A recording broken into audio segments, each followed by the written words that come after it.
What's going on, everybody? Welcome back to the PFF NFL show. Trevor, Sikkema, and Dalton Wasserman here with you guys for another positional ranking episode. We originally wanted to do defensive backs and kind of give you, the top 10 corners, safeties, but we talked about it yesterday and I wouldn't do the positions justice. So instead, we're giving you guys a little bit of a bonus here. We're going to give you the top 10 corners and then our top 10 safeties in the NFL draft. So a lot of names that we're going to be throwing at you here on this show. Dalton, I hope you're ready for it. Oh, absolutely ready. I'm actually kind of glad that we're double dipping here because, we don't have to lean into one position or the other. We can get into the full depth of both of them and see, especially I think the day three finds here, especially about in round 4 or 5, those are going to be fun to find as far as, who's a scheme fit, who's going to the right team, who can fit in the right system and really have an impact even as a mid-round pick.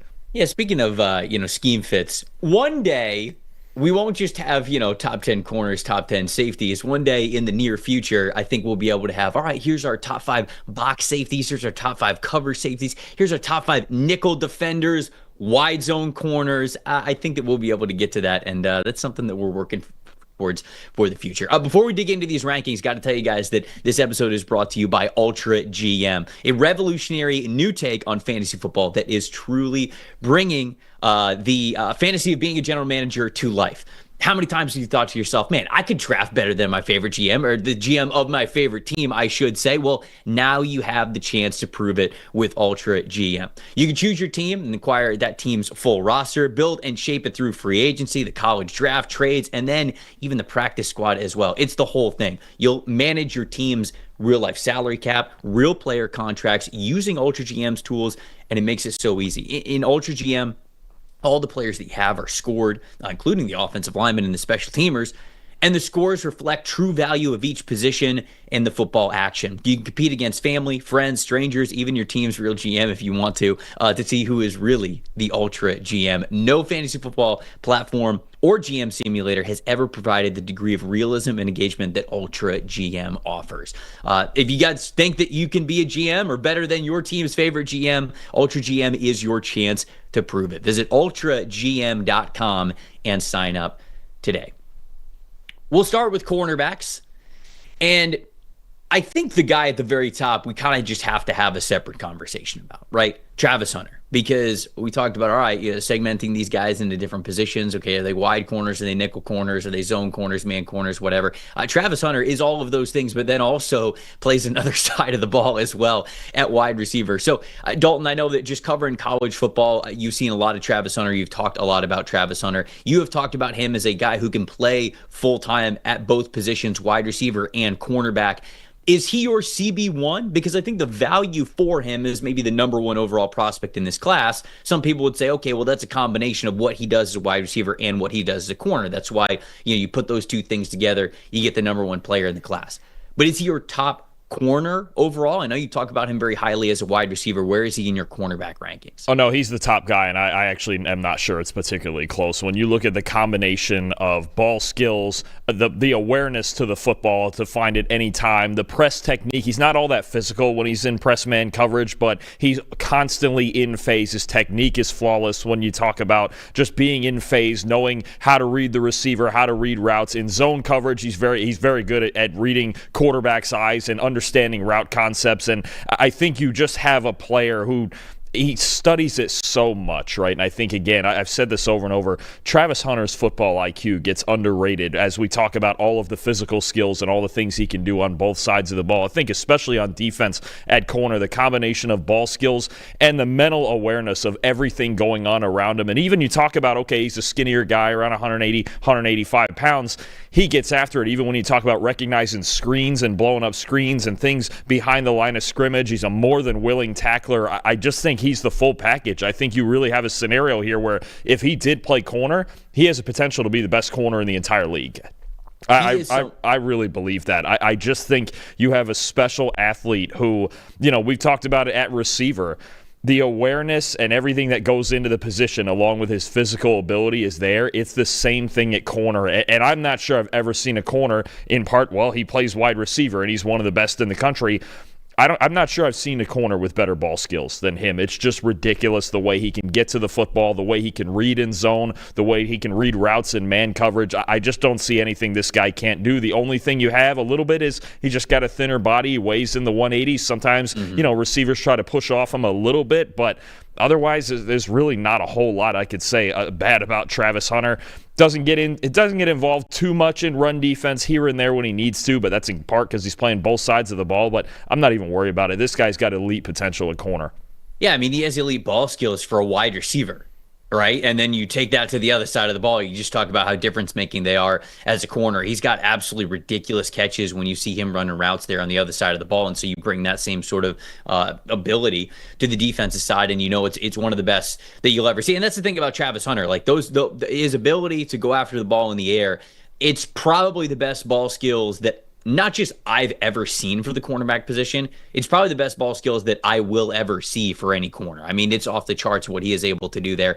He can play press, and I think people like what he can do in man coverage. He can play up by the line of scrimmage. He's got quick footwork. He's got recovery athleticism that you love. I don't think he's at his best when he's in press because you're right. You bring a physical aspect of the game into it, and especially when you get to the NFL level, a lot of these bigger receivers are going to be really strong, and they're going to be able to, I think, best him off the line of scrimmage, at least when it comes to being a little bit more physical than he's comfortable with. But when you let Travis Hunter play off coverage, I mean, that's where some of those best plays come from. Like, yeah, he can play man, and you're okay with him doing that, but if you let him play off zone coverage, keep his eyes on the quarterback, the way that he is able to read what the quarterback is going to do and specifically anticipate what wide receivers are going to do because he plays that side of the ball, that's really where the expertise comes into play. You talk about that for like offensive linemen. It's the same for like wide receivers and corners too. I like to go back to high school backgrounds, and if these guys played both sides of the line in high school, did you play offensive tackle as well as defensive tackle? Did you play corner? Did you play wide receiver? You just have a little bit of a background of what it takes to win on the other side. And now that you've sort of chosen your full-time position, I know that's not the case with Hunter, but it often is for basically every other case, you at least have a knowledge of what the other player that you're going up against is trying to do. Hunter does that at such an excellent level. So I agree with you, man. He is my CB1 in this class. I think I like him the most as a off-zone corner, but he is somebody who gives you the ability to play all different types of coverage schemes, and that's why he is scheme versatile and the guy that I have to have at number one here. Number two, I have sort of a bucket with the next two guys. It's Will Johnson and Jahdae Barron. Do you have Will Johnson as your CB2 in this class? Who do you have as CB2 here? I do, but it's a razor-thin margin. I could see it either way. I think it's just a matter of if you want that off-zone corner that gives you inside-outside versatility, you take Barron. If you want somebody with a little bit more size and likely a little bit more ability to play in man coverage, a little more scheme versatile, then you take Johnson. I have Johnson too. I really think it's a coin flip. I think the one thing that works against Johnson, obviously, is the nagging injuries that we've seen the last couple of years, and even now he's still waiting to do sort of a pro day workout for himself after just kind of annoying lower leg injuries and hamstrings and ankles and things like that. So, I think it's really, if I could call them tied for second, I think you hit it on the head. I think these two are in the next bucket of, I think they're both top 20 picks. I think it just depends on the scheme and what a team is looking for. They got two different types of skill sets. I think they're both fantastic players, so. I'm totally with you. I mean, I think I think you hit the nail on the head with this conversation. I don't really care what order you have, Jahdae Barron or Will Johnson. I have Barron before Will Johnson, but they're very close on my overall big board. They have very similar grades in my opinion, and they're just a little bit different. It depends what you want out of this player. It depends if your team needs a little bit more inside-out versatility of playing wide or playing in the slot versus, okay, we want a guy who can play a little bit more press for us, and a guy like Will Johnson, I know he doesn't have the best long speed for man coverage at all times, but he had some good tape in 2023 showcasing coming from that alignment. So it really just depends what you want from either of these guys. I would tell you both of them are best as zone coverage defenders. I know Will Johnson's sort of body profile makes you think, oh, this is a press man corner, and he can play in press, but his most impactful plays of his career, whether it was this year before he got hurt or last year, came when he was allowed to keep his eyes on the quarterback and just really anticipate what wide receivers were going to do out of his peripheral vision. You saw some pick sixes from him this year and last year because of that, because he's able to sort of time and read and react to those shorter passes very, very well. So I actually think that both of these guys are more zone coverage corners, which if you rope in Travis Hunter as well. My top 3 corners in this class I have as more zone coverage defenders. Now we'll get into some guys in a second who I think are a little bit better in those man situations, but that's what I think of those 2 guys. They're really in the same bucket, and it really just depends what team is drafting him. So I wanted to hit on those top 3 corners pretty quickly because, quite frankly, we've talked about them a lot. Now, I think this next tier of cornerbacks, and then even rounding out the top 10, that's where we can get into some good discussions. So just like we've done for other positions, I sort of have my rankings here, but really it's another bucket. We talked about this with the running back rankings when we did the running back episode. That second, I believe actually it was that third tier, there were 4 or 5 running backs that were in that third tier that I go, hey, if you had any of these guys at the top of this tier, I could understand where you were coming from. I sort of feel the same way about this next group of corners. I got Trey Amos from Ole Miss, ranked at number 4. I got Benjamin Morrison from Notre Dame, ranked at number 5. I got Maxwell Hairston, ranked at number 6. And then Savone Revel I have at number 7 there. I think that's the next bucket. And again, Revel is sitting there at 7. So I know I saw Salensi talking about this in the chat early on. He's trying to raise the Savone Revel propaganda. If you told me, hey, I've got Savone Revel at number 4 and I have him at number 7, I go, okay, I guess I could see it. Again, I have a different order myself, but of those 4 cornerbacks that I just mentioned, Amos, Morrison, Hairston, and Revel, where do you have these guys ranked? Is that the next tier for you, or do you throw another guy in there or substitute one of those guys out? That's the next tier, but the order is funny, and I think it just goes to show you how interchangeable these guys are. So you have Amos and Morrison 4 and 5. I have that flipped. I have Morrison and then Amos, and then you have Hairston, Revel 6, 7, right? You have Hairston at 6.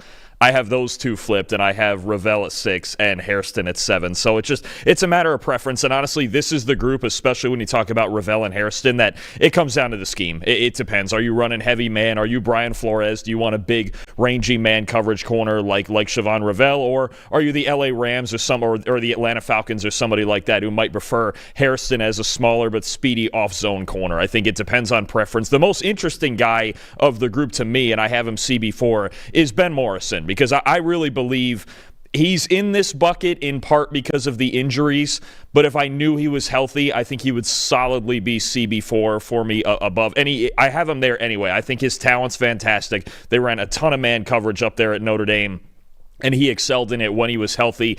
It's really a conversation to me more so. I believe Morrison is the 4th most talented corner in this draft. Anytime he's been on the field, he's been fantastic.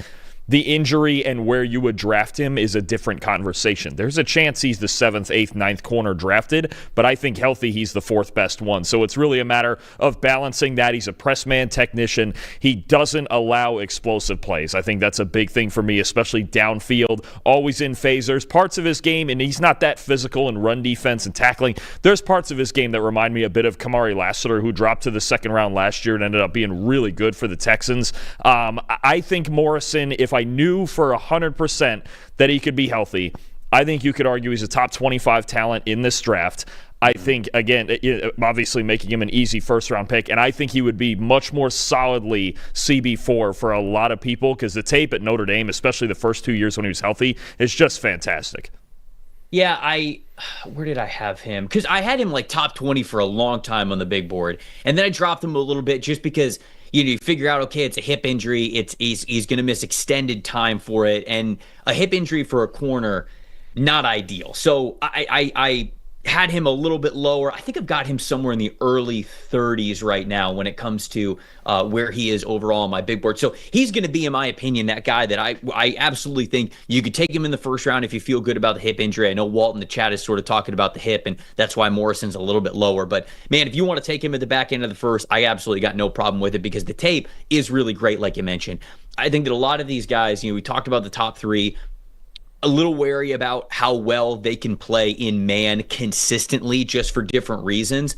Morrison has some good length, really good technique, but most importantly, such great footwork and anticipation of what wide receivers are going to do in their releases. He knows how to play his leverages so well. He knows when to throw his hands up there to get a little contact. He knows where to throw his hands as well. I mentioned that really good technique. And then the footwork is so quick. And I think you saw that this past year. The A&M game's a really good one for me because he was pretty much always an outside corner in 2023 when he was a sophomore, and he was good. I want to make that very clear. But when he played that week 1 game against Texas A&M, they actually had a handful of reps where he was playing on the inside, and he was covering like slot fades. He was covering different types of wide receivers in the slot. And so that's because he's got that quick footwork, and he's so balanced. He is so controlled and yet explosive and agile that you just feel really great about his change of direction movement. So I love his inside-out versatility as well. I think I'm with you, man. The more that I continue to watch him, and as I'm sort of going through final rechecks now of a lot of these players, if the hip checks out for Morrison, there is a lot to like in his tape. So I don't blame you for having him number 4. I really do like Trey Amos, though. Like, he is somebody who this past year was his first time starting against legit competition. He was at Alabama the year before, but he wasn't able to crack that starting lineup with Terrion Arnold and Kool-Aid McKinstry in there as their outside corners, transfers over to Ole Miss. But even when he was sparingly able to get on the field at Alabama, it continued a trend of 3 straight years that Trey Amos had a forced incompletion percentage above 20, which is an excellent mark. I mean, when we're looking at corners, we're looking at anything from 15 to 20% is a really good number for forced incompletion percentage for a season. And that's more of a stable metric. We talk about that all the time at PFF. We have these stable metrics, these metrics that we think are pretty translatable from college to the NFL. You know, sometimes you have these things where it's like, all right, well, it's very scheme dependent, or it's very up and down year to year. It's very like context dependent. We wouldn't call those stable metrics. Those would be unstable metrics. Now, that's not to say that you throw them out the window. You want to take everything that you can into account, but you've got to take it with the right context. There are certain stable metrics of playing corner. Interceptions is not one of them, right? Because interceptions are often, they could be right place, right time. You know, it could be, a deflection that just falls right into your hand. But how often you are forcing an incompletion, affecting the catch point, getting your arm on a pass for a pass defended, whatever it is, that is something that we do think is pretty stable year to year. So Trey Amos has the body type, he's got the arm length, he's got that mentality to be able to play in those press man coverage alignments. But I even thought he got a lot better at zone this year as the year went on. So I feel as though he is pretty scheme versatile. He's built the way that you want him to. There are some times when the turn and run isn't as fast as you would want with that recovery speed, but he showed a really good number. I can't remember what it was off the top of my head, but he ran a really good time at the combine in the 40-yard dash, which sort of I don't want to say put to rest, but at least makes you feel better that he's got that speed in him. So Amos is somebody who, again, in that same range, late first, early second, I can see you taking a chance on him. So that's my thought. You talked a lot about Morrison. I wanted to make sure that we talked about Amos here, but any thoughts on Amos before we hit Hairston and Revel next? No, I think you hit the nail on the head. He attacks the football, and all he needed was a chance to go and really get a starter's workload at Ole Miss. I mean, it's always, when he was at Alabama, it was always such a loaded cornerback room that he couldn't quite get a full-time job, right, when it comes to a starting job playing 60, 70 snaps a game with as much defensive back talent as they had there. And just another example of a guy who transferred to Ole Miss, just like Walter Nolan, just like Chris Paul, who you're talking about, okay, he got a full opportunity there, and he got a lot better this season. He really made himself a lot of money this year at Ole Miss.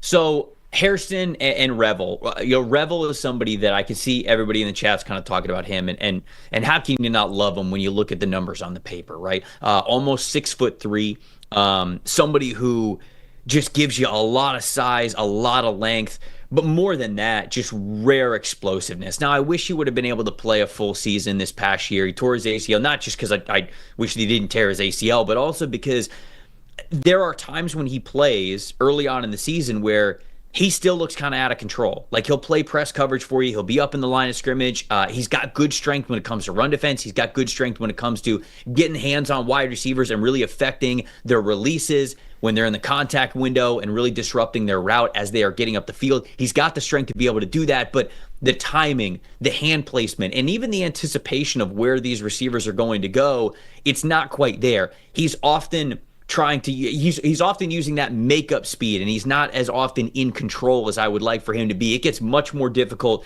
to do that at the NFL level, and so I think it might be an adjustment period, not just for him getting back from that ACL, but just overall. Like, if you told me, hey, independent of the ACL, what you see is sort of what you're getting at the beginning of Savone Revel's career, it's still somebody I would consider like in the top 40, but if you play him as a rookie, I think that you're going to go through some struggles. I think he's going to make a lot of good plays, but he's also going to give up a lot of catches. So to me, it's sort of this situation where he's a little bit older of a prospect as well. If that matters for you at corner, it's something to think about. Some positions, I think it's overblown. Some positions, I think it matters a little bit more.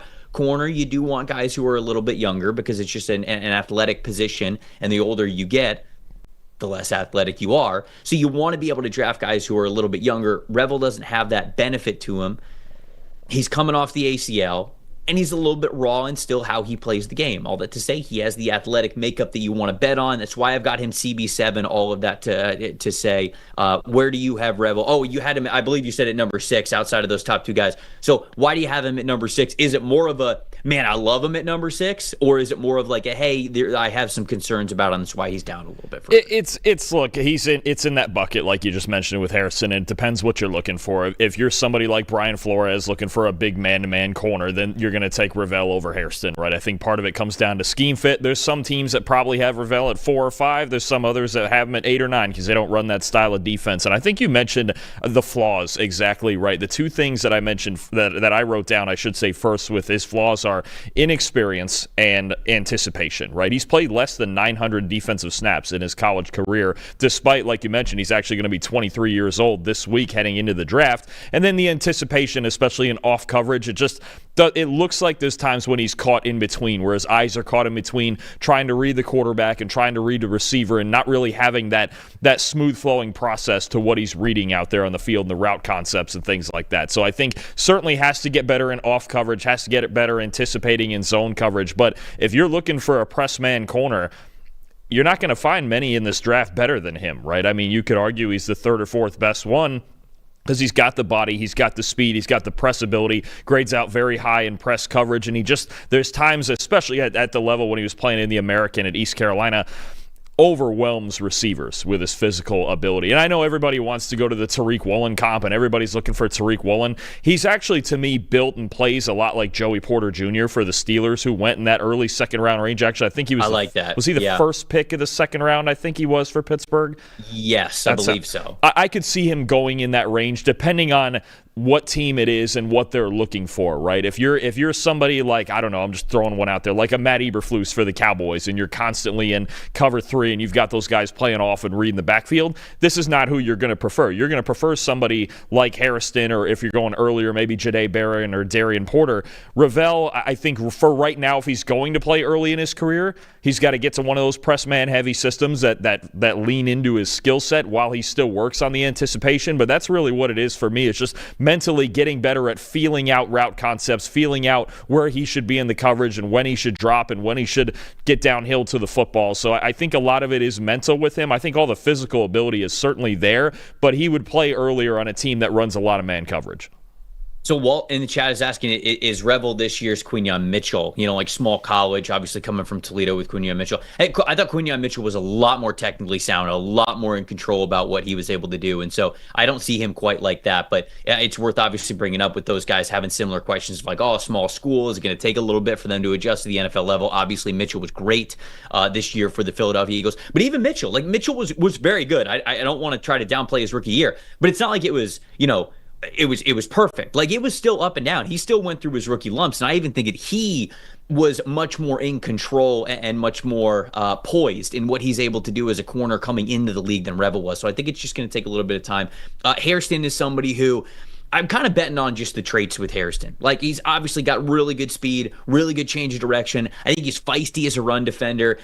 Kentucky didn't really ask him to play true zone coverage. You guys should go listen to Ollie Conley and John Ledyard sort of break that down. They just went through their cornerback rankings. Those guys, you saw them on the PFF show during the NFL season. They have a podcast together, and they were going through corners, and Ollie was kind of breaking that down a little bit more about just exactly what Harrison is asked to do and how it's not really super translatable to what the NFL will ask him to do. Now, that is not to say he can't do NFL things, more true zone coverage, feeling things out, or true man coverage stuff where you're really lining up in a lot of press stuff. It was just sort of a combination coverage that really doesn't often exist in the league. And so I think that that's something that with Hairston, you're really just betting on a lot of the traits. And I'm willing to, right? I have him sitting here as CB6 for me, and I think that he is somebody that you should draft somewhere in the second round. I think the first round's a little bit rich for a player like that, but again, if you believe in sort of how he approaches the game, his mentality towards tackling and being physical, and then what he could do with his athleticism, I could understand that. So any Hairston thoughts before we move on to the next group? No, I think his feet and his speed jump out at you, right? When you talk about, he's a smaller player, but it's definitely the feet, the burst that he has out of his cuts, the agility, the ability to react again downhill. I think, and they talk about that zone match coverage. I think some of those principles can translate when you talk about, okay, I think this is a zone player. Maybe a team even sees him as a nickel and a player who can play with that level of burst on the inside, right? But we'll see where that goes. I think the big thing with Harrison is just he's smaller, 183 pounds. You can see it at times when he's trying to tackle, he'll ankle bite a little bit. And I think there's certain times in man-to-man coverage, I think he allows too many receivers kind of in his blind spot, right? So I think technically he could get a lot better in man coverage, but I see him as a speedy zone corner, inside or outside, depending on what a team, where they prefer him. And again, if you play that sort of system, I could see him, instead of being 6 for you and 7 for me, I could see him being 4 or 5 for some teams, feeling like, okay, this is a guy that fits our scheme. I look at the Rams at 26 as a really good example of a team like that plays a lot of that off-zone coverage and could allow him to drive downhill in the ball.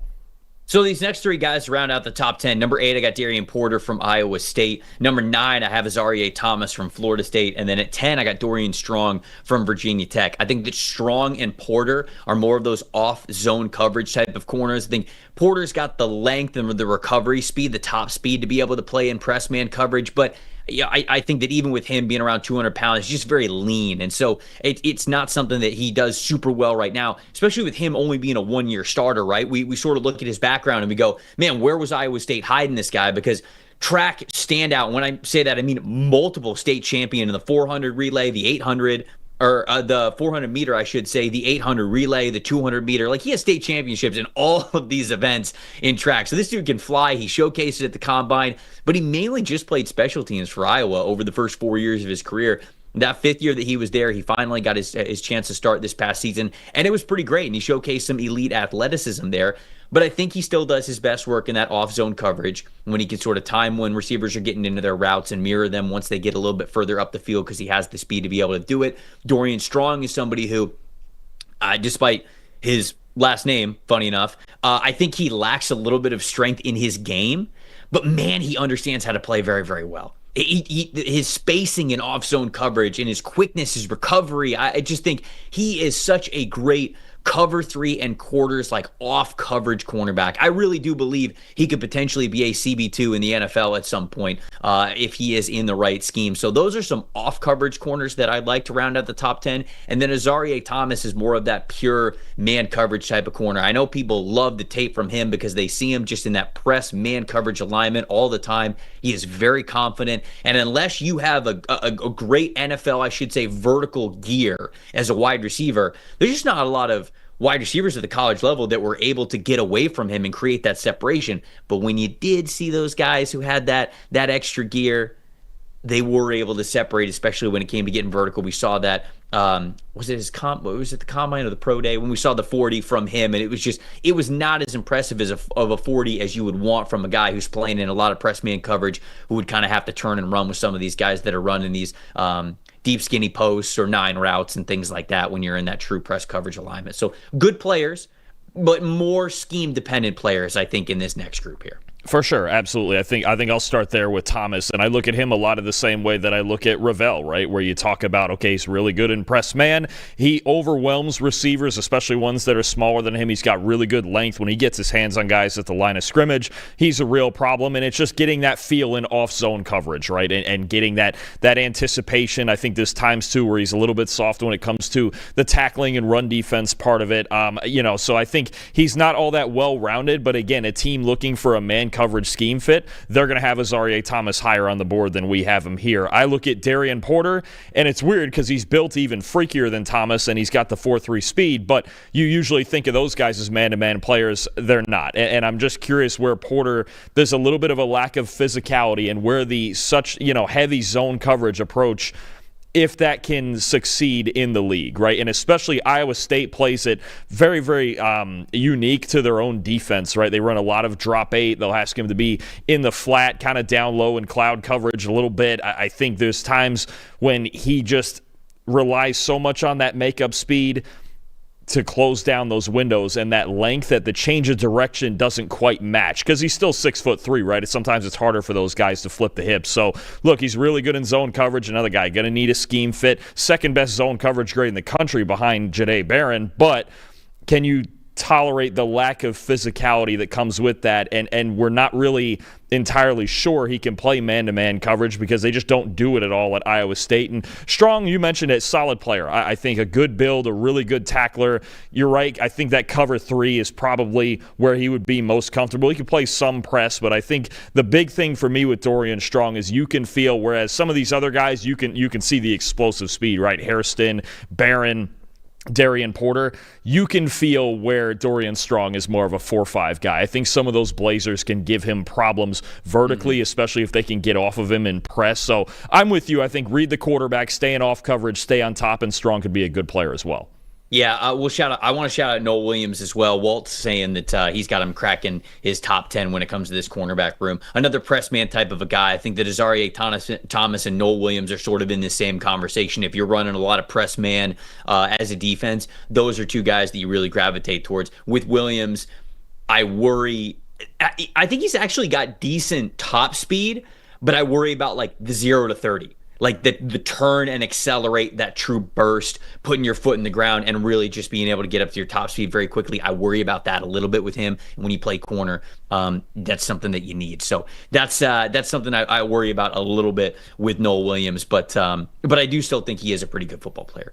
Okay, let's transition over to the safety position. But before we get to that, talking to all the parents out there, question: what does your child's future success look like for you? No matter how old they are, whether it's 1, whether they're 20, you can help them achieve the life that they want to achieve, whatever that looks like, with a kids investment account from Fabric by Gerber Life. Fabric by Gerber Life was designed by parents for parents to make it easy to plan for and manage your family's financial path. With a kids investment account for Fabric, you can start investing in your child's future today. Kids can't invest while they are minors, but this kids investment account allows you to invest on their behalf. It gives their investments so much more time to grow. The whole thing starts with just $20. No contribution limits on it. Tax advantages. The funds are SIPC insured up to $500,000. There's no commission fees to it. Just a low flat monthly maintenance fee. It's all online. You can manage your child's account right from your phone. And you have all the time in the world to use the funds however you want. If they're kids, it's sporting events, it's music classes, tutors, it's tuition, things like that. And then when they're a little bit older, maybe you're helping them buy their first car, buy their first house, start a business, whatever it looks like. Join the thousands of parents who trust Fabric to help protect their family. Start investing in your child's future today at meetfabric.com/PFFNFL. That's meetfabric.com/PFFNFL, MEET, fabric.com/PFFNFL. Portfolios are managed by Fort Washington Investment Advisors Incorporated. Additional services provided by Apex Clearing Corporation. All investing is subject to risk. You can learn more at meetfabric.com. All right, top 10 safeties. General Manager Walt in the chat says, I do need help with safety rankings. Well, we got you. We got you, Walt. It'd be a baseline for you as you start to watch your tape here. Number 1, is this a hot take?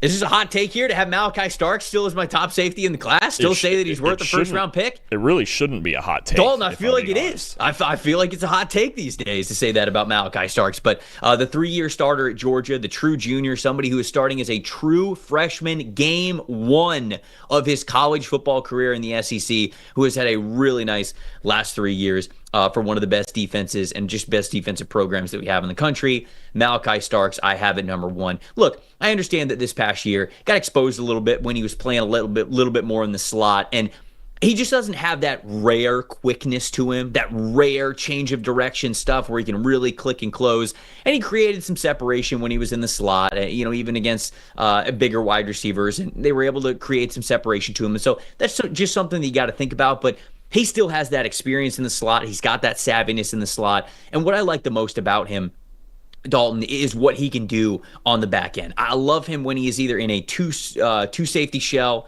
or he can even play single high, because to me, even though he doesn't have elite range athleticism, in my opinion, he has elite range IQ. He can time things very well. He anticipates things very well. He reads the field post snap very well. And when the ball is near him in the ball carrier's hands, he has been an excellent and reliable tackler, whether it is at in depth, coming downhill, or near the line of scrimmage. To me, Malachi Starks is the whole package of what you would want from a safety. He just doesn't have elite athleticism. But everything else that you would want about how somebody plays the position, I think that he is absolutely fantastic. So I have Starks at number one. I know you like another safety on this list.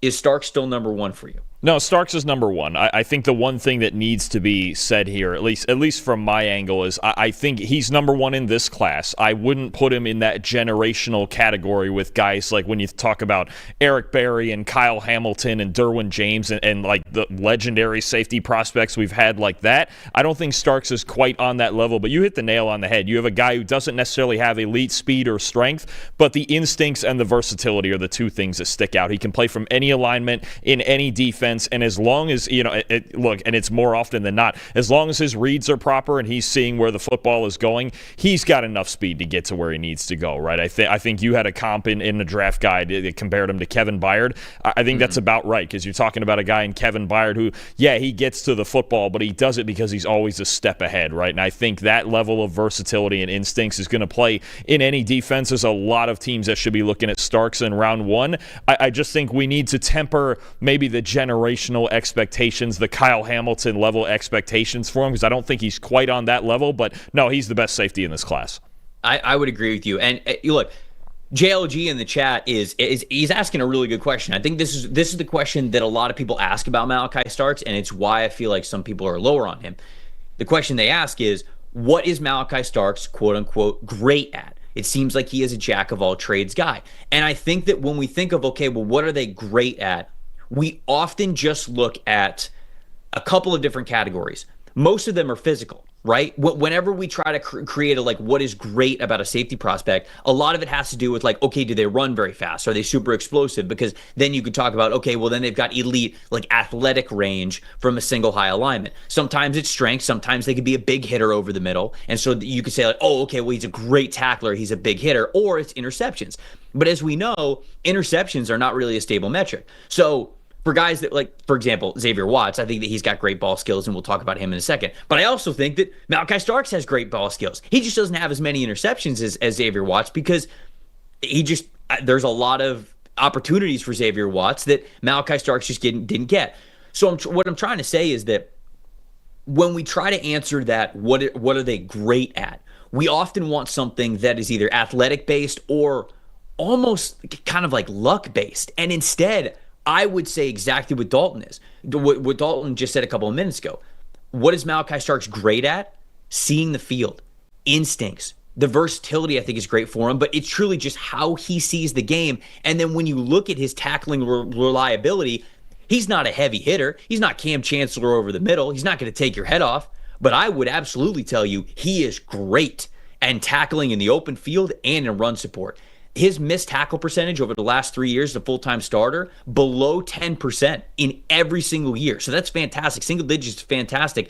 And then you have a situation where he's also at 97th percentile missed tackle percentage in the good way. You want to be 100th percentile in that, because that means you have no missed tackles throughout your entire career. So 97th percentile, again, it just goes into the fact that he has so many few missed tackles. He is great as a tackler. He is great at how he sees the field, and I think he has great instincts. So maybe not great athletically, maybe not great when it comes to some of the luck of getting a lot of interceptions, but it's a great question in the chat. I'm glad that you asked it, because it's a great way to have this conversation about Starks and why I feel like people are a little bit lower on him. So yeah, for sure.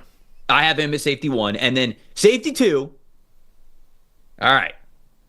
Same situation as Benjamin Morrison. Had him very high going into the season. He gets hurt. Not ideal. ACL injury. Drop him a little bit. The 2 games that he played, didn't play very well. Going to be honest with you. But as I'm going through rechecks, I'm watching those games. I'm watching the games last year. Kevin Winston Jr. is my safety 2 in this class. I think that he needs to be. I think he is athletically gifted. I think he is somebody who has tons of position versatility. He is excellent coming downhill. He can play that single high alignment because of the range that he has there. Now, he's a little over aggressive at times. Yes, I sure wish he had this year to have another year of tape to kind of get better and play a little bit more in control. But I can deal with that. If you tell me that he's going to come back fully healthy, I can get the most out of a safety who can give me plays like the ones I've seen from him over the last couple of years. So a little bit out of control still, and I wish he certainly wasn't coming off that major injury. But the potential that he has, I got Kevin Winston Jr. as my safety too. It's a gutsy call, I'll tell you that, coming off the injury. I have him third. I have him behind Xavier Watts at 2. Okay. Even if it's only just because of the injury, because that's a more major injury. And obviously Morrison, it's the same argument. But still, I have him 3, you have him 2. And you're talking about a guy who's a very physical box safety. I would argue that he's the best tackler of any player at any position in this draft. That's how good a tackler he is. Only 2 missed tackles his entire career, and they were both in the bowl game at the end of 2023 against Ole Miss. I mean, this is somebody who is so ultra reliable and down low near the line of scrimmage. You talk about that box safety being that extra linebacker, especially nowadays when you have, base, or I should say nickel is the new base, and you need that guy to be kind of that quasi third linebacker, right? So I think for me, the flaws really just come from inexperience and a lack of I don't want to say a lack of playing time, but he only really had 2 full years in college as a starter. You're talking about somebody who just needs to figure out how to read offenses a little bit better, how to anticipate in coverage a little better. I think especially in the deeper parts of the field, he just doesn't know how to do that yet. I think he has the physical ability to play back single high, but he just doesn't quite know how to read it from that deep yet, and I think that'll come with experience. But Winston, I've been thinking in recent weeks, I look at this safety class and I look at the range where he gets mocked in the late second, maybe third round. He's going to be a steal. I really think that if he can come back off this ACL, I believe he ran something like a 4.46, was it, at Penn State's Pro Day? That's plenty good enough, especially for a player with his size and physicality. So, look, I'm with you. I think we might see Kevin Winston get in that second round range, even coming off the injury, because it feels like his skill set, I almost want to say it's so safe, right? You can put him in the curl flat. You can put him in as a robber. He's going to be a great player in run support. I think that's the biggest thing that jumps out is the physicality and the tackling. He gives you a very high floor, I think, as long as he's healthy. Yeah, I do love him in that robber role. And I love this next player as well, Xavier Watts, the guy who you have as safety 2. I have him in safety 3, so we're just flipping him there. The Bronco Nagurski winner in 2023 for having 7 interceptions. And how did he follow that up this year? Oh, he just had 6. Not a big deal. 13 interceptions over the last 2 years is pretty incredible. And yeah, okay, like some of them are a little bit lucky, but man, he is in the right place at the right time because I think he's got a very high IQ for the game. He's very aggressive in how he attacks coverage assignments. He's always looking to hunt the ball. He's always looking to try to get those interceptions and those takeaways.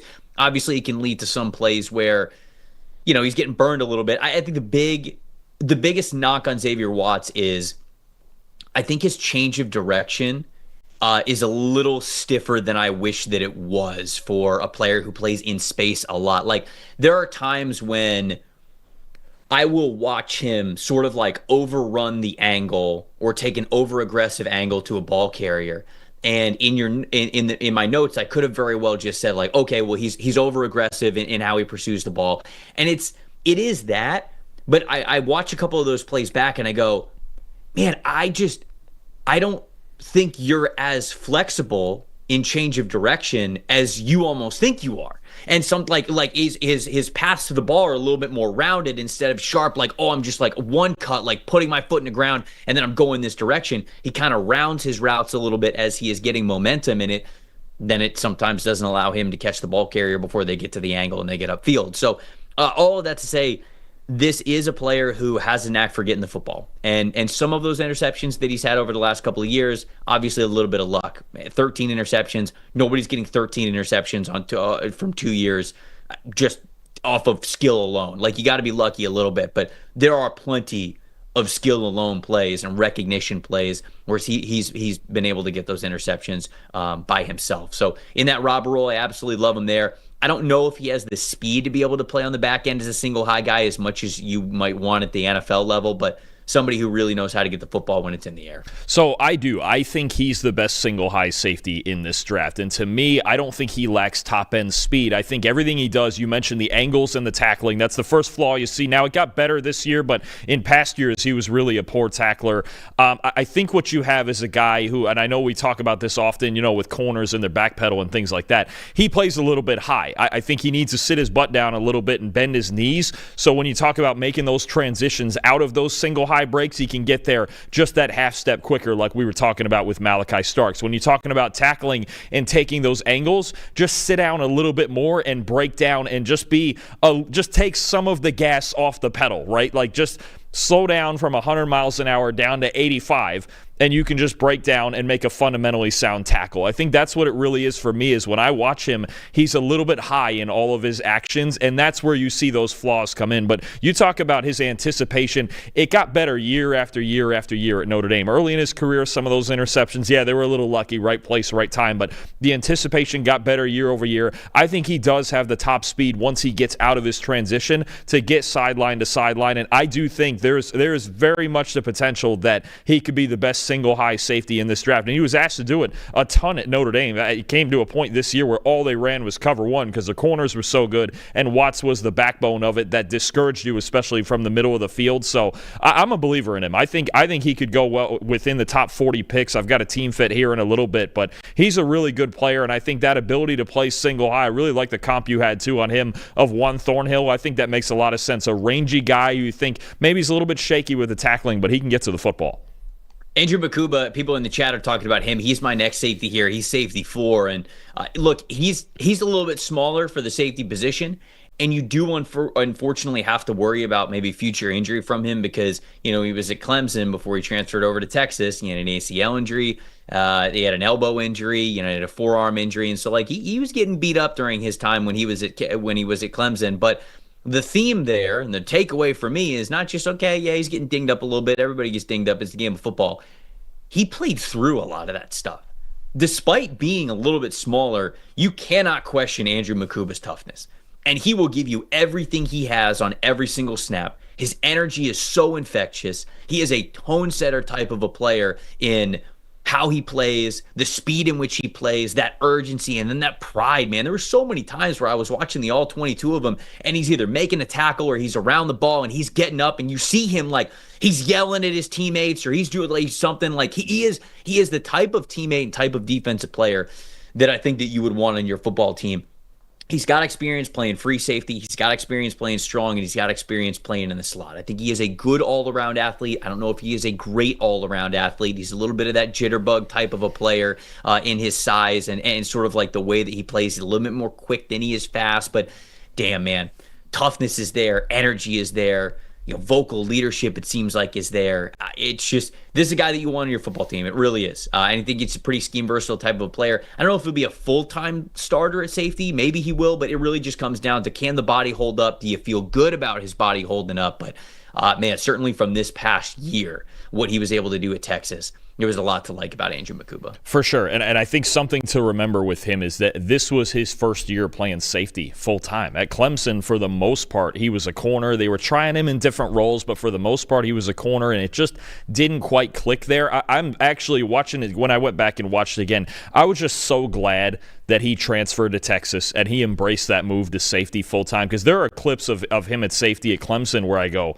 man, how did they not see this? This is this guy's natural spot, right? That just, he can play in the robber. He can play different roles down in the curl flat as well. I thought Pete Kwiatkowski down at Texas did a great job of just teaching him all the fundamentals of, and that was a really complex zone defense that they were running. But I think there's certain teams he could go to where he could absolutely flourish. I think about if San Francisco wants another guy in coverage in Robert Saleh's defense, I think he'd be a perfect fit there, right? You watch him, and you mentioned it, so aggressive, and I just wonder, is there more to go? I think there's more to go with him when you talk about his ceiling, because this was his first full year playing the position. Now, he doesn't have elite size. He doesn't have elite speed. You can see sometimes when he's tackling that, yeah, he's built like a cornerback. That's just going to be what it is. He's not going to be one of these bigger safeties like Kevin Winston or Nick Emmanwori or one of these guys, but I think his instincts in zone coverage are off the charts. I think his vision's really good, and you mentioned it, that mentality to have that kind kind of guy in the box screaming down from the safety position. You don't get that too often. I've got Makuba as safety 4 also, and I was so glad that he transferred to Texas and made the transition to that position like he did. So his best year before this past season was his freshman year when he was at Clemson, when they let him play safety.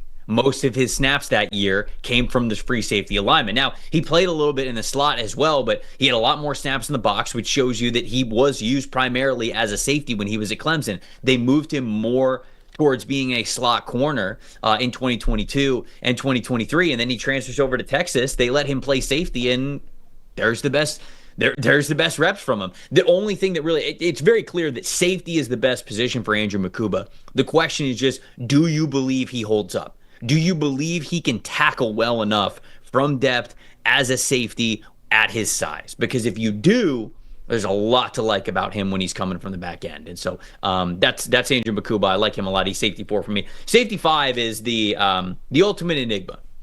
The ultimate beauty is in the eye of the beholder player, I think, in this entire draft. And that is Nick Emmanwori. Emmanwori is alien-like in his size, the length, the explosiveness, the power that he has, everything that South Carolina asked him to do as a slot defender, as a strong safety, as a free safety, as a linebacker at times. And he was a 80th or even 90th percentile player in that height, weight, size, speed, strength categories when he measured in and he tested at the combine. He feels like a can-do-it-all type of a player for you when you just look at the athleticism and the size from him on paper.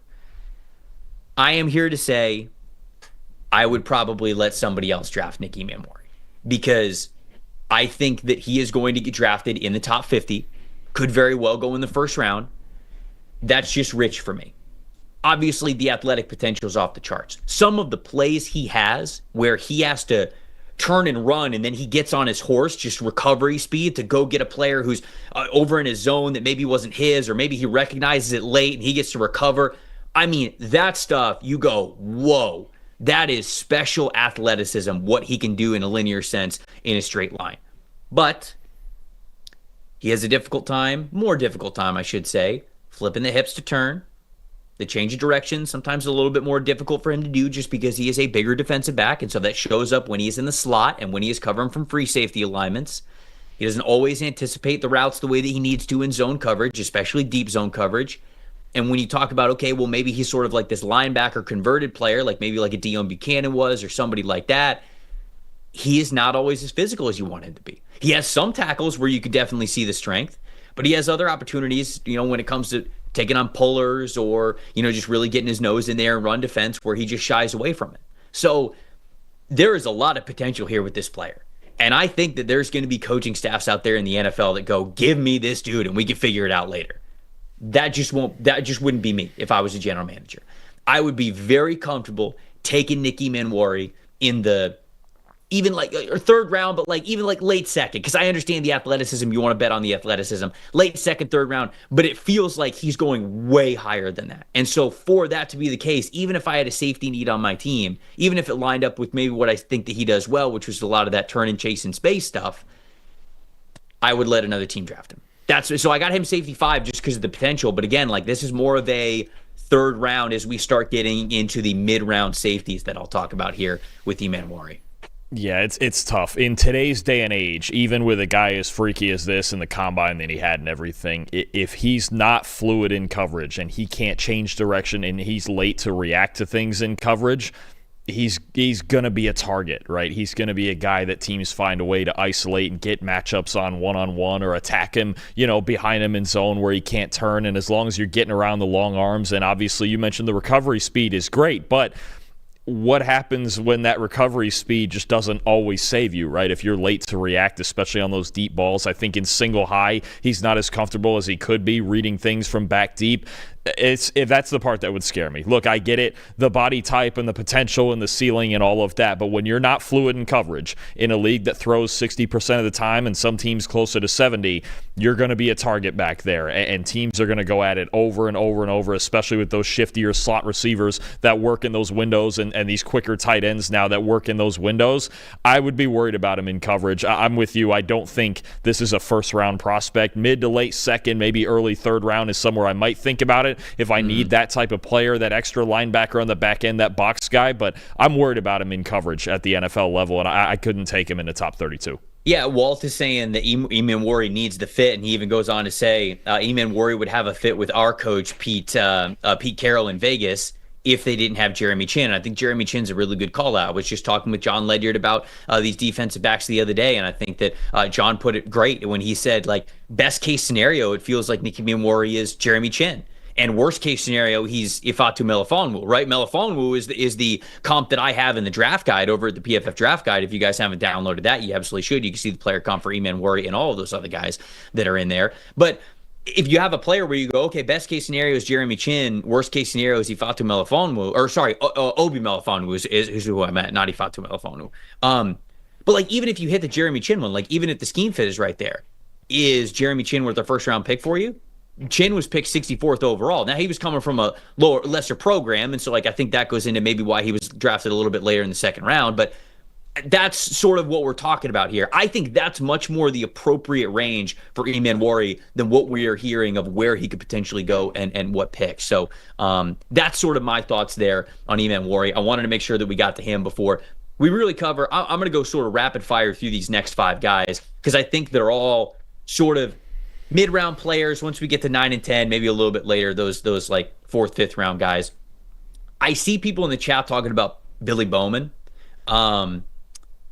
I don't have Billy Bowman in these safety rankings because I have him classified as like a nickel defender. So I'm sort of separating that in my rankings. If Billy Bowman were to be in these safety rankings, because obviously like safety's kind of like the home base, but I like him more as like that slot corner type of a player.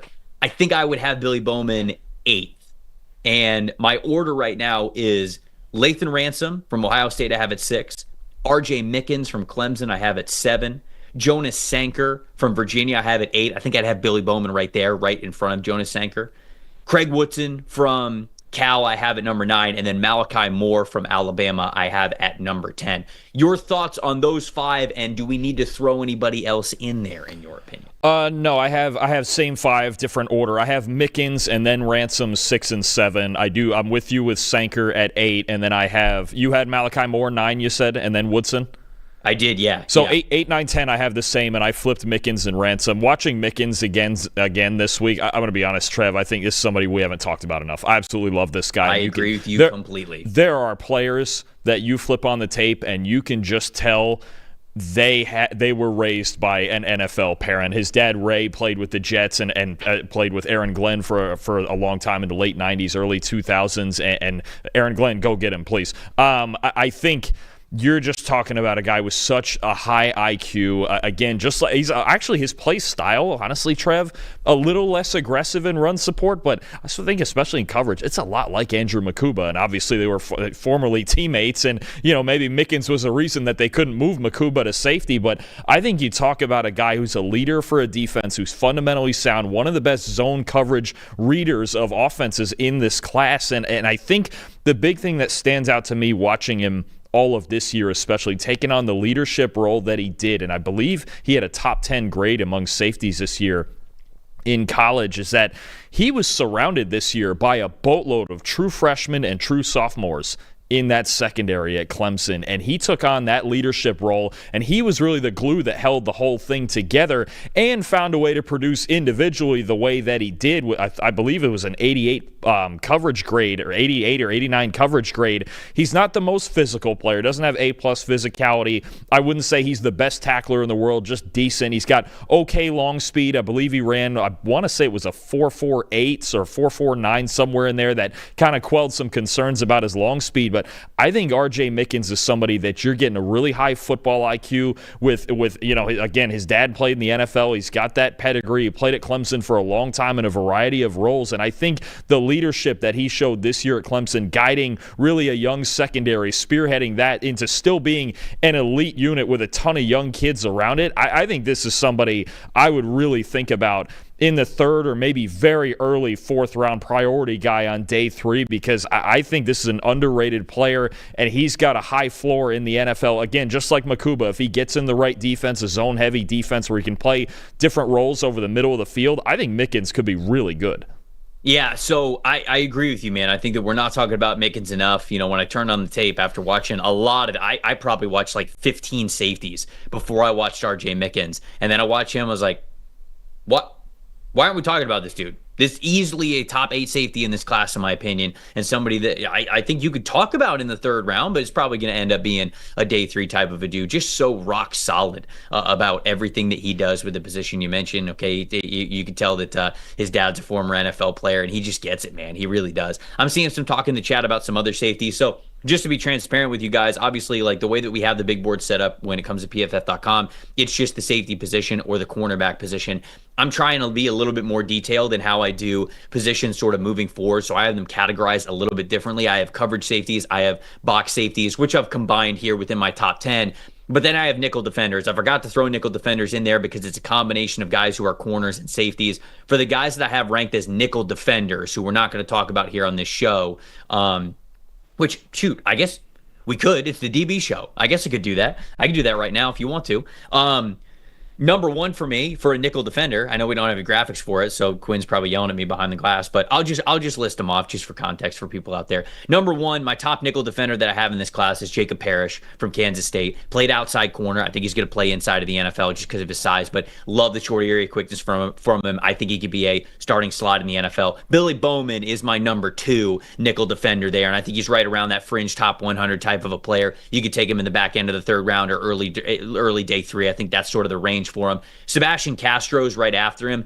Man, Castro's just, he's so savvy. He's so smooth. He anticipates things. He is such a smart football player, Dalton. He's just not athletic. He's just not a great athlete. And so that's what makes it tough here. So I got him at number 3, even though I love his game. He's just not a great NFL athlete. Jordan Hancock from Ohio State, just the overall length and athleticism, somebody that you probably want to bet on to play in that big nickel role. I've got him at number 4. Robert Longerbeam from Rutgers at number 5. Elijah Huzzy from North Carolina at number 6. Caleb Ransaw from Tulane at number 7. Nico Reed from Oregon. Another dude who I didn't get to until, honestly, he went on a top 30 visit with the Buccaneers like 2 weeks ago, and I was like, who is Nico Reed? And so I had to build his scouting profile, and I actually really like him. He's a much smaller, he played outside corner this past year, but I like him better than Jabbar Muhammad. I really do. So I got him at number 8, Jalen Smith from USC at number 9, Upton Stout at number 10, and then Jabbar Muhammad I have as my last ranked nickel defender of the guys that I was able to watch and get full reports on. So just wanted to throw that out there for full context for you guys. Walt is yelling at me, who's safety 6? I feel like I already named safety 6. We just talked about... Ransom. You had Ransom. Yeah, you had Ransom. Yeah. I have Ransom 7. I put Mickens ahead of him. But yeah, good football player too. I think both of those guys are just really solid. And I think that Ransom played really well this season. Ohio State would sort of... And, I think this is probably a product of... They didn't really respect a lot of the passing games that they were going up against because there weren't a lot of great quarterbacks in the Big Ten, all due respect. And so Ransom would sort of play single high as cover 1 or mainly cover 3.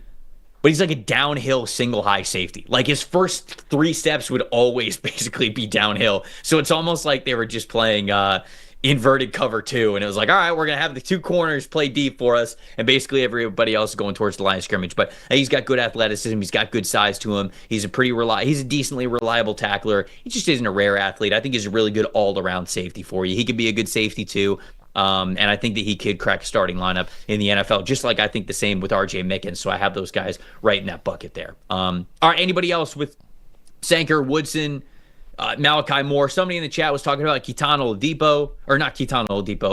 Crawford from Nevada, former 4-year player at Texas, really couldn't get on the field as a starter while he was at Texas. He was basically a special teams ace for them as he had developed into, and then he goes over to Nevada, is able to play a lot, was able to showcase some good athleticism that we saw on tape. We saw that again at the Combine.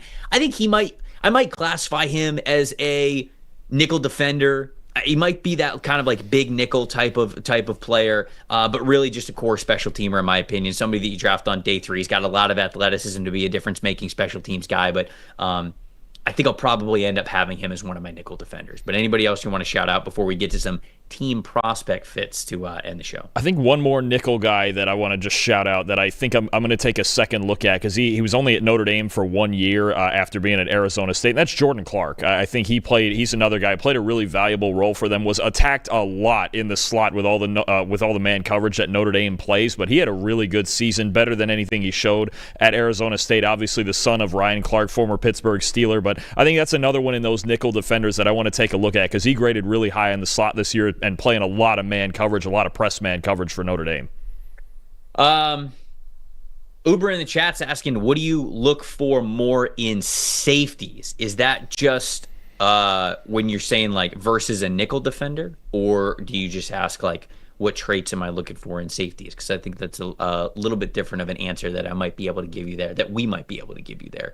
Okay. So he's saying, yes, like what's the difference between a nickel defender and more of a safety? I think it really just comes down to like, sometimes it's body type, like, do you have the size to be able to play on the back end? Do we want you tackling a lot from depth? Because a lot of times you got to think about when you're tackling as a safety from depth, there's a lot of momentum to it. And so like, that's why in Andrew Makuba, he's like 185 pounds. Do you want him coming with like full momentum? Does he have the body type to be able to hold up against a lot of tackles like that? Whereas if you're a nickel defender, you absolutely still need to be able to tackle, but sometimes it could be a little bit more controlled. It's a lot more about technique. You're not panicking as much. Do you have your feet underneath you? Are you square to your target? Like are you good a wrap-up tackler? All that. So I think tackling style, tackling strength, overall weight sometimes goes into it a little bit. I think in order to be a great nickel defender, you sort of have to have cornerback-like feet. Not every safety who's not a great safety is able to play as a nickel guy.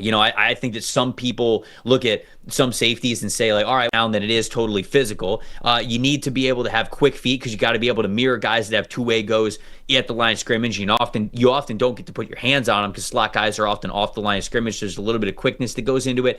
And then ultimately, I think how you play in space and awareness and instincts goes into it. Some guys just aren't really comfortable playing in a lot of space and anticipating that and knowing, okay, when do I need to put my foot in the ground and take off to make sure that I'm arriving at the same time the ball is when this wide receiver is getting there. You do a lot of that when you are a safety, either as a split safety or a single high safety. You don't always have to do as much of that when you are a slot corner. A lot of things are in front of you. You can play guys more in man coverage. You be a little bit more feisty and a little bit more aggressive. So those are just some of the traits, and you get a little bit more detailed into free safety roles, strong safety roles, things like that. But that's kind of, I think, a baseline of how I would differentiate some of these safeties versus the guys that I've classified as nickels that are converted from the safety position, because we also have some out wide corners that you convert in a nickel spot. So Coach Dalton, anything that you want to add to that before we move on? No, I think a big part of it is vision and feel and spatial awareness, and you can just tell certain players are more comfortable down closer to the line of scrimmage. They want to be in on the action. I even look at a guy like Jahdae Barron, right, who used to play safety when he first got to Texas and now played outside a lot more this year, played inside the most in the nickel, down there at Texas, and just a guy he's about it. He wants to be in the mud, right? He wants to be physical, closer to the line of scrimmage. He wants to make plays in the backfield and not have to worry about, okay, who's getting over the top and how measured do I have to be about this, right? So there is a vision part of it, and there is a mentality that goes into, okay, you're a nickel closer to the line of scrimmage. I think about Cooper DeJean works very well in those tight spaces as well versus other guys who would prefer to be in space, right? We think about, Xavier Watts. I think I would like him better further away from the line of scrimmage, right? And that's where he's most comfortable, is working in the deeper parts of the field. And some of these guys, look, they're tweeners, and we're still trying to figure it out. I think even a guy like Jordan Hancock, where I'm like, I really like him in the slot, and then he got some reps late in the year at safety or in the Nebraska game at safety, and I went, you know what, that might be a possibility. Maybe I could move him back. So I'm kind of, even a guy like that who's played so much nickel in his career, I'm a little bit in between on. I was curious, actually, your thoughts on Jordan Hancock too, because there's not many reps at safety, especially playing in that deep half. Ohio State went to a lot of cover too late in the year, where he was a guy who was back deep. But I really like the reps he gave back there, and I might give him a shot back there too, as opposed to just locking him into a nickel spot. Yeah, I think that when he plays in the nickel, he doesn't have to, how do I say this? Like, when you talked about operating in space, like, you have to be able to anticipate super well. And I say anticipate. You can't just be reacting, because if you are reacting, you're going to get burnt. And when you are reacting from a safety spot, it's going to be some of the biggest plays in the game. It's those massive 30, 40-yard passes. You can't be late. You have to anticipate. When I watched him play, even a little bit when he was in the slot and also at safety, I felt like there were times when he was a tick slow to anticipate, and he was recognizing instead of anticipating.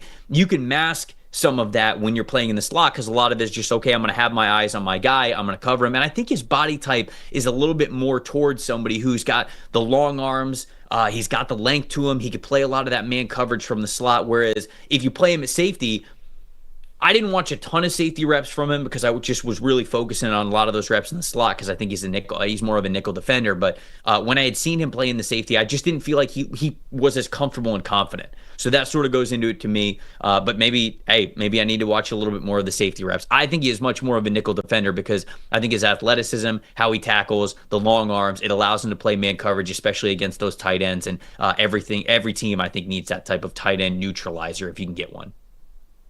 Yeah, no, I agree with that. I think that's the big thing you just mentioned. His eyes get a little bit too locked in the backfield, but I think that even happens down low too. He's just staring in at the quarterback. Sometimes he can't get caught up too much. So it really is about balancing the vision between those two things. And it's something even some of the top guys struggle with, right? It's something that makes Travis Hunter so special, because he can have that balance between watching the passer and watching the receiver. So I'm with you. I think there's a lot of tweeners here. I think Hancock might be a little more of a tweener, but that experience in the nickel, especially in a defense like Ohio State, is so valuable. Before we get to some player, prospect, and team fits here, got to remind you guys that PFF's NFL draft coverage is brought to you by our friends over at Jack Links with their new Duo product. Jack Links knows there's nothing like a great duo. That's why they have created the new Jack Links Duos. This new product line brings together two great flavors. So it's not great flavors that are on the same piece of beef jerky. It's two different flavors of beef jerky in the same bag. Just like the NFL draft is bringing together all kinds of great duos, like Joe Burrow and Jamar Chase, like Puka Nacua and Cooper Kupp when they were coming into the league. Jack Links has a great duo here for us. From the cornerback position, we were talking about offensive line before, and I still like that one. I feel like that's the best one for us.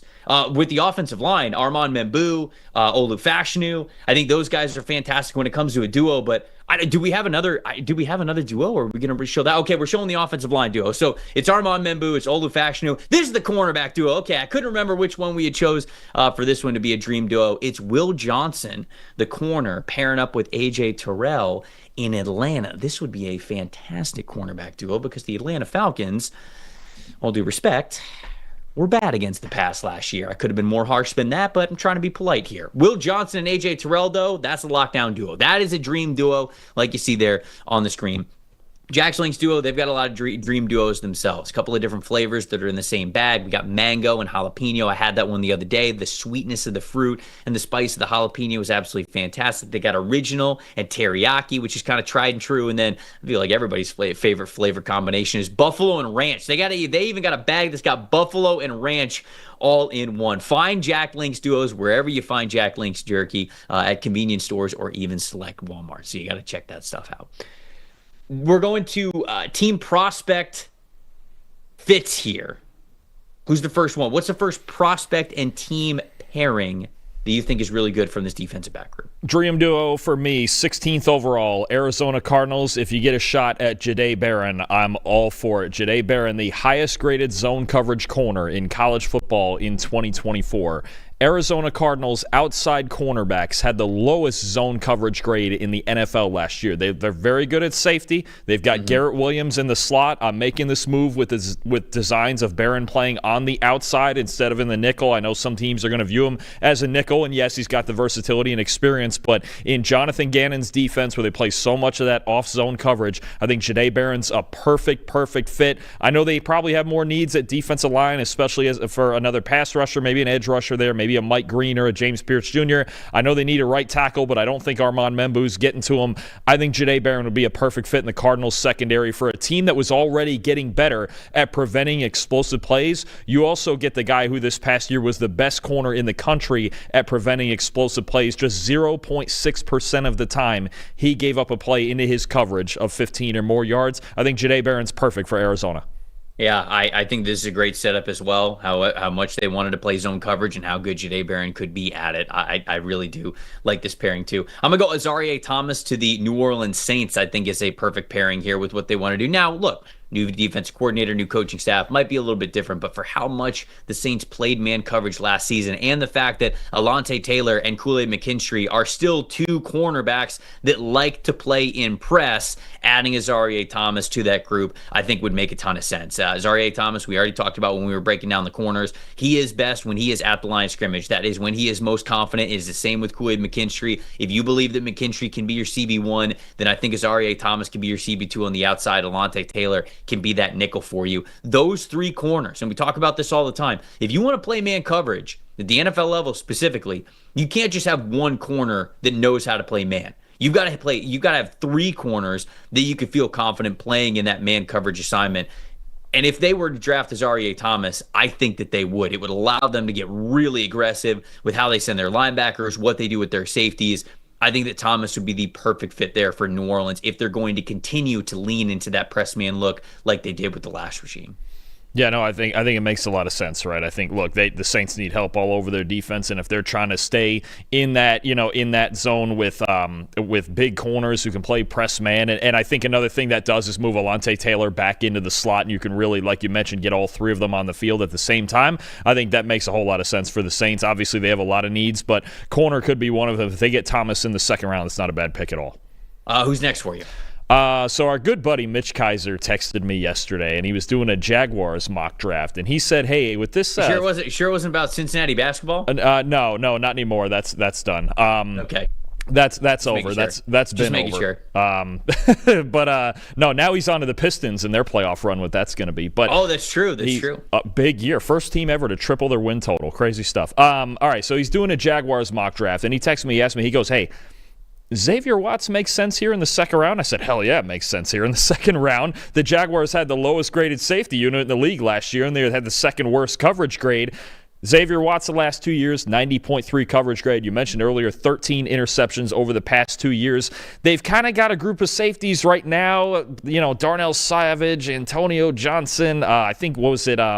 They brought in, I can't remember, Eric Murray they brought in from the Texans, but I don't see a true center fielder among that group if they're trying to play any single high coverage. I've told you before, I think Xavier Watts is the best single high safety in this draft, and I know, they've got some depth guys, but I think Watts adds a different dimension to this defense. This is someone I would think about with that early second-round pick who would make their defense a lot better and give them a lot more options on the back end if they want to play man, if they still want to play in single high. You've got Tyson Campbell, Jordan Lewis, Jerrion Jones at corner, but you need that backbone, that center fielder that can support those guys. I think Xavier Watts, he can do that. He did that. He played that exact role at Notre Dame the last couple years. I think you can do the same thing in Jacksonville. It gives them something that a little bit different. Yeah, and it allows them to be a little bit more aggressive if they want. I'm very curious as to what their safety room is going to look like. Jerrion Jones, is he going to be part of that or not in Jacksonville? Because he was great as a slot defender, but then they signed Chidobe Awuzie. I think he's going to be on the outside. Monteric Brown is still there, who's playing opposite Tyson Campbell. But regardless, none of those guys are Xavier Watts, and I think he changes things for them on the defensive side of things. So I'm going to go with Maxwell Harrison for the Buffalo Bills. Now, I think it would be a little bit of a reach if they did this at the back end of the first round, but if they were able to get Maxwell Harrison in the second round with their second round pick, I'm all of a sudden a very big fan of this. You got Christian Benford on one side, you would have Maxwell Harrison on the other. I think that is a really nice duo. I know they re-signed Dane Jackson as well, so they brought him back, but Harrison sort of gives you what you want from that CB2 spot. And I think that the Bills have been searching for that for a while now. They thought that they were going to have it with Kaiir Elam, and they didn't. Obviously, he's no longer even on the team. I think Maxwell Harrison is probably the caliber of player that they wanted Kaiir Elam to be. So again, I love it in the first. I'd rather them go defensive line in the first. But to me, just the way that he could play as that off-coverage defender, something that the Bills ran a lot of quarters coverage with Sean McDermott last year. I think that would be a really nice transition for Maxwell Harrison and his speed and what he did in off-zone coverage last year. I know we talked about how it was a little bit different. It's not exactly translatable, but still, what I feel like is translatable the most is that off coverage alignment, something that the Bills did consistently over the not just last year, but really over the last couple of years. I think he's a style fit for them. He's an upgrade in athleticism, and he could be their CB2 opposite Benford. Yeah, I think, look, they've got the 30th overall pick. They've got 2 second-round picks. I think a corner is going to be one of those 3 picks. And I'll be honest with you, I think if somebody like Jahdae Barron were to fall into a range where they feel like they could trade up into, I would make a move like that. I think there's no way they can walk into next year with their cornerback room the way that it is currently. I think Harrison could be a target. I think Trey Amos could be a target. And again, this is a team that I would highly consider trading up and seeing if I could get one of those, not obviously Travis Hunter, but if Will Johnson or Jahdae Barron were to fall for any reason, I think those should be prime targets for Buffalo also. Who's the last guy that you're bringing? I've got Darian Porter from Iowa State. We talked about earlier, another guy, one of the best zone coverage corners in this class. There's one of the more interesting picks with certain guys. I look at that 64th pick with the Philadelphia Eagles. I think he would fit right in Vic Fangio's defense. And can you imagine the length they would have in that pair of corners with Darian Porter and Quinyon Mitchell outside, leaving Cooper DeJean inside? And, you don't have to start Porter necessarily right away. They signed Adoree Jackson, who I think could be very capable of being CB2 this year in that defense. I think Porter has to get a little bit stronger, right? He's got to add some sort of weight and strength to him, right? Because that's the big problem is run defense and tackling, and Vic Fangio obviously values that. But I think Porter would be a great fit in their defense as that third corner starting out, kind of like Isaiah Rodgers was last year, but he's gone to Minnesota. He's got a ton of special teams experience. I think this is somebody, if he were to get to 64 to Philadelphia, I think it'd be a fantastic pick for them.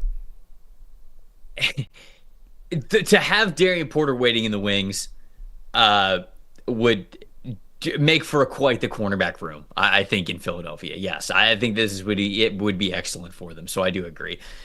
Last guy, I'll go a little bit further down the rankings. I'll go Craig Woodson from Cal, the safety from Cal, and I'll pair him with the Carolina Panthers because the Panthers signed Trayvon Merrick, and I think that they want Merrick to sort of roam around and play a lot of different safety spots for them. That's why you give him the money. That's why you bring him in.